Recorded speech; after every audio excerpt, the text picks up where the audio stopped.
Cheating stories. A party's pain birthed his rebirth. She thanked another man at the party. I planned, her smile cutting deeper than any knife. In that moment, I knew our love was a lie. Welcome to Viora, where we dive into cheating stories that expose the raw truth of betrayal. If this tale of heartbreak and redemption moves you, hit that like button, drop a comment, and subscribe to Viora for more stories that speak to the soul. My name's Nathan Harper, and this is my story. A true cheating story that shattered my world. 4 years ago, life felt like a dream. I was 38, a graphic designer running a small but thriving studio in Portland, Oregon. My wife, Emily Vaughn, was my everything. We'd met at an art gallery, her laugh pulling me in like a magnet. Our craftsman home was filled with her paintings and my sketches, a testament to our shared creativity. We weren't rich, but we were comfortable, our savings enough for a good life. Emily taught art classes, her passion lighting up every room. Friends called us the perfect couple, and I believed it. I thought loyalty was our canvas. These cheating stories weren't supposed to be mine. Not like the Reddit cheating stories I'd skimmed. The cracks started subtly. Emily began spending more time with her colleague Ryan Kessler, a sculptor who joined her art program. She'd mention him casually, his talent, his ideas, her eyes lingering too long on his name. I brushed it off. I'd read about cheating wives, but Emily wasn't like that. Still, her late nights at the studio grew frequent, her phone buzzing with texts she'd hide. One evening, I saw a message pop up. "You're incredible tonight." My stomach churned, but when I asked, she laughed. "Just Ryan being dramatic," she said. Kissing my cheek, I wanted to trust her, but doubt painted shadows in my mind. Her 35th birthday was my chance to show her my love. I poured everything into it.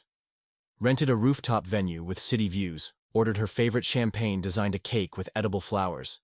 I invited her friends, her family, even Ryan, thinking it'd prove I wasn't paranoid. The night sparkled. Portland's lights glittering below. Emily glowed in a green dress, her smile wide as guests toasted her. I stood by her side, proud, waiting for my moment. Then she raised her glass. "I want to thank someone special," she said, her voice warm. "Ryan, you've made this year unforgettable." The room cheered, but my world stopped. She didn't mention me, the man who'd planned it all. Then came the gift. Emily handed me a wrapped box, her grin playful. I opened it, expecting something heartfelt. Inside was a t-shirt. The words "Go quietly" printed in bold. The crowd laughed, thinking it was a joke. I forced a smile, my chest tightening. This wasn't a prank. It was a wife betrayal confession, public and cruel. I looked at Emily, her eyes daring me to react. Ryan smirked, his arm brushing hers. I'd been living a toxic relationship story, blind to the truth. This was no mere cheating wife story. It was humiliation wrapped in champagne and applause. I didn't scream. I didn't storm out. I set the t-shirt down, placed the diamond necklace I'd bought her on the table, and walked away. The rooftop's music faded, the city's hum swallowing my steps. In my car, the rain began streaking the windshield, like tears I wouldn't shed. I drove home, the necklace's empty box in the passenger seat, a reminder of my naivety. I'd planned to give her my heart again, but she'd given hers to Ryan. The next days were a blur. Emily didn't call, didn't explain. I moved out, renting a small apartment near my studio. The silence was deafening, but it forced me to face myself. I'd read enough cheating stories on Reddit to know staying would destroy me. I started running the burn in my lungs, a distraction from the ache in my chest. I threw myself into work, redesigning my studio's portfolio. But every sketch reminded me of her. Our shared art. Our lost dreams. This emotional cheating story wasn't just her affair. It was my struggle to remember who I was. Then I met two young designers, Lucas Reed and Malik Carter, at a local art fair. They were scrappy, passionate, trying to launch a sustainable fashion startup. They reminded me of my younger self before Emily's shadow. I offered to mentor them, not for money but for purpose. We met weekly, sketching logos, brainstorming over coffee. Their energy woke something in me. I wasn't just a victim in this infidelity story time. I could build again. But Emily wasn't gone. A friend sent me a link to her new podcast, Art and Soul. In one episode, she read a letter, her voice trembling. To the man I hurt, she began admitting her mistakes, her regret. My heart raced, but I shut it off. Was this a true cheating story, apology, or another performance?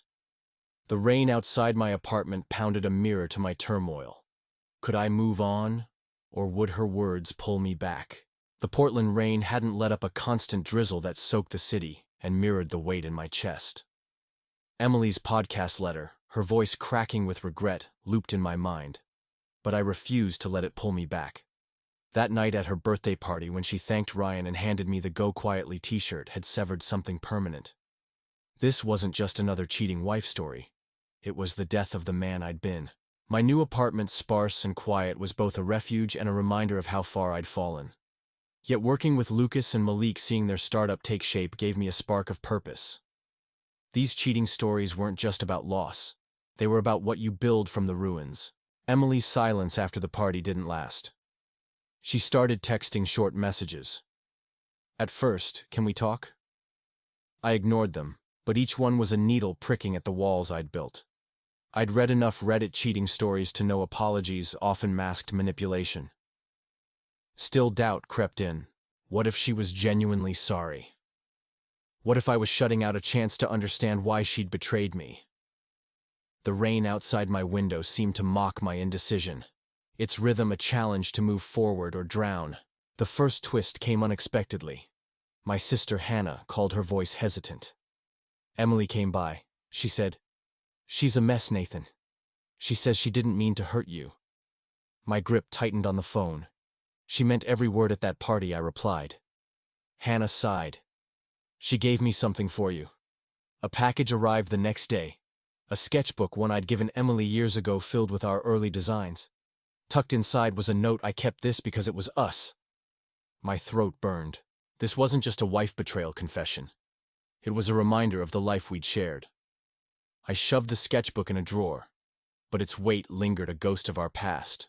I threw myself into Lucas and Malik's startup, Green Thread, a brand focused on eco-friendly clothing. We spent late nights in my studio, mocking up designs, testing fabrics. Their passion was infectious, pulling me out of my fog. I redesigned their logo, a sleek tree motif, and felt a flicker of pride. But every victory was shadowed by Emily's texts. Now longer, more desperate. I was wrong about Ryan. "I need you." I deleted them, but they haunted me. Was I running from closure or protecting myself from another toxic relationship story? Then came a sharper blow. At a local art show where Green Thread debuted its first collection, I spotted Ryan. He was alone, his usual swagger gone. Our eyes met, and he approached, hands in his pockets. "Nathan, I owe you an apology," he said, his voice low. I didn't know she was playing us both. My jaw clenched. "You smirked when she humiliated me," I said. He looked away. "I thought she loved me. She used me to feel alive." His words stung, not because I pitied him, but because they echoed my own blindness. This cheating stories saga wasn't just Emily's affair. It was a web of lies that ensnared us all. "Stay away from me," I said, walking off. But his confession stirred questions. Had Emily ever loved me, or was I just another prop in her performance? The art show was a success, Green Thread's booth buzzing with interest. Lucas and Malik hugged me, their gratitude raw. "You made this real," Malik said. I smiled, but inside I was unraveling. Helping them felt right, but it didn't erase the pain of Emily's caught her cheating reaction. I started boxing, channeling my anger into punches. The gym's grit, a stark contrast to the rooftop party's gloss. My body grew stronger, my mind sharper, but nights were still heavy. I'd stare at the sketchbook, its pages a map of a life I no longer recognized. Emily's next move was bolder. She showed up at my studio, her face pale, her confidence eroded. "Nathan, please," she said, her voice trembling. "I ended things with Ryan. I know I hurt you, but I'm lost without you." The air thickened. I saw the woman I'd loved, but her words felt hollow. "You thanked him in front of everyone," I said, my voice steady. "You gave me a shirt to mock me. That's not love." She flinched, tears spilling. "I was stupid," she whispered. "I thought I needed more."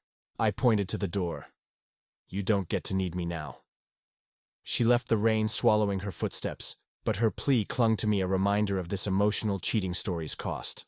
A new twist hit at Greenthread's next milestone. A local retailer offered to stock their line. We celebrated at a dive bar. The jukebox blaring, Lucas raised a glass. To Nathan, who didn't let his past stop him.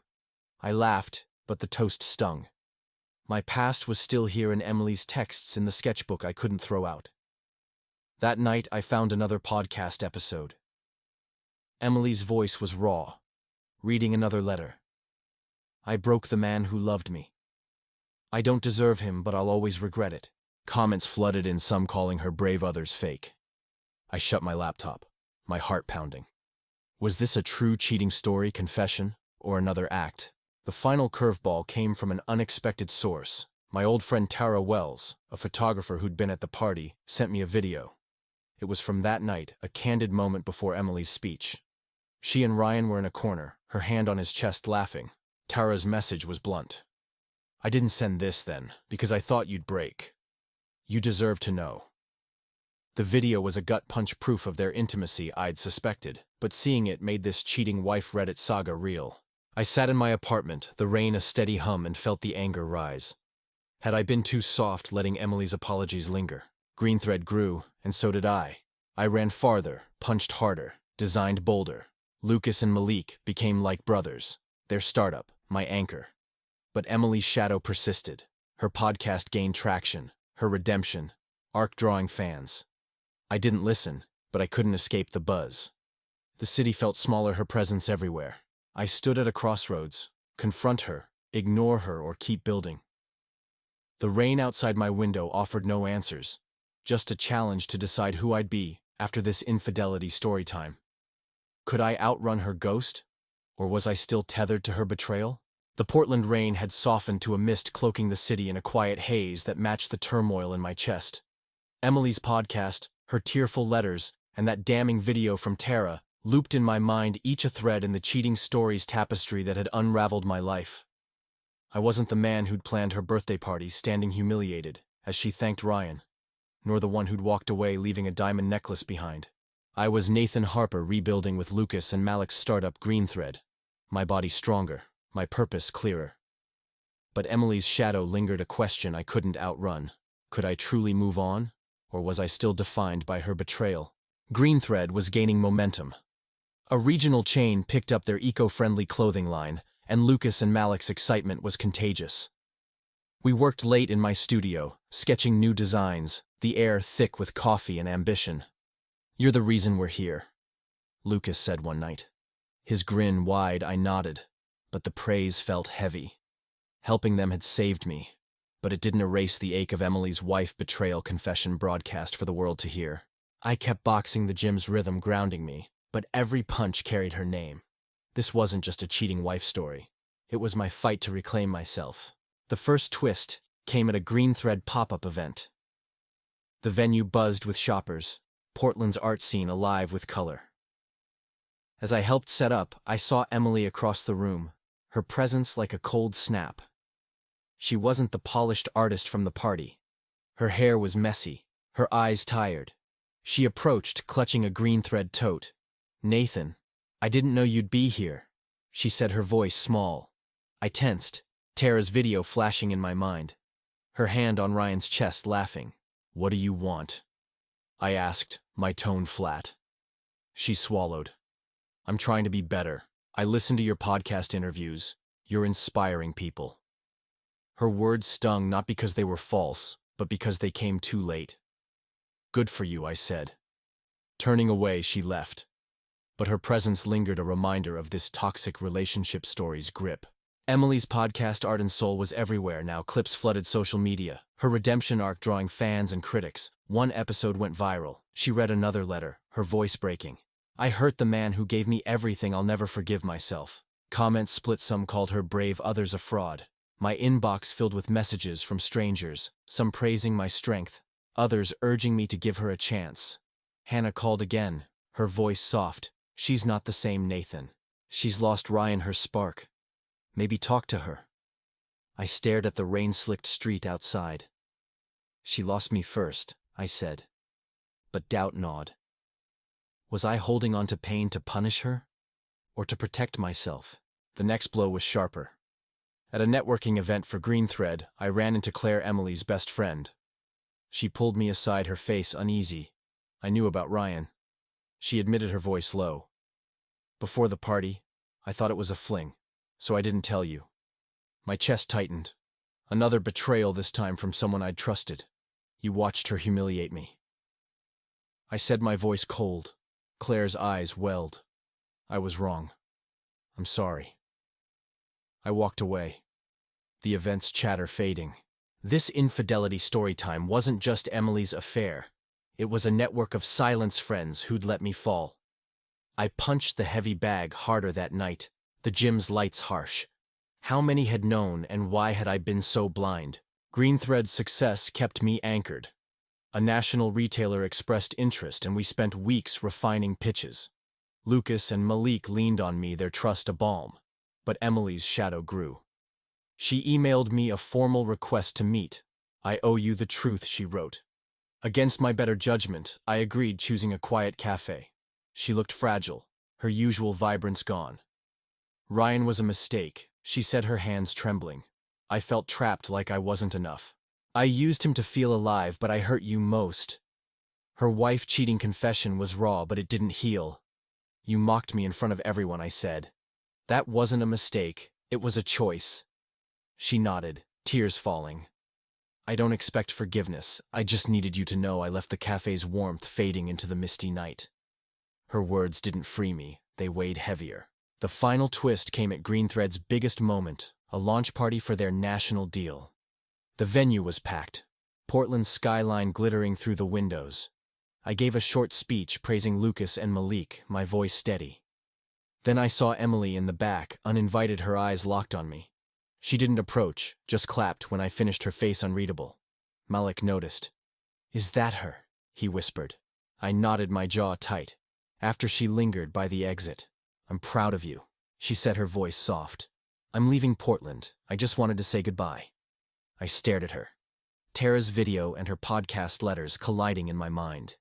Goodbye, I said, walking away. But her departure didn't feel like closure. It felt like a question unanswered. Months later, I stood on a stage in Seattle speaking at a creative conference. The room was full, faces eager for my story I didn't mention. Emily didn't dwell on the cheating stories that had broken me. I spoke of falling, rising, finding purpose in Green Thread, in myself. You don't need their validation to be whole, I said, my voice clear. The applause was warm, but I felt exposed. I'd started a podcast, Resilient Roots, sharing stories of betrayal and recovery. It grew fast, listeners drawn to its honesty.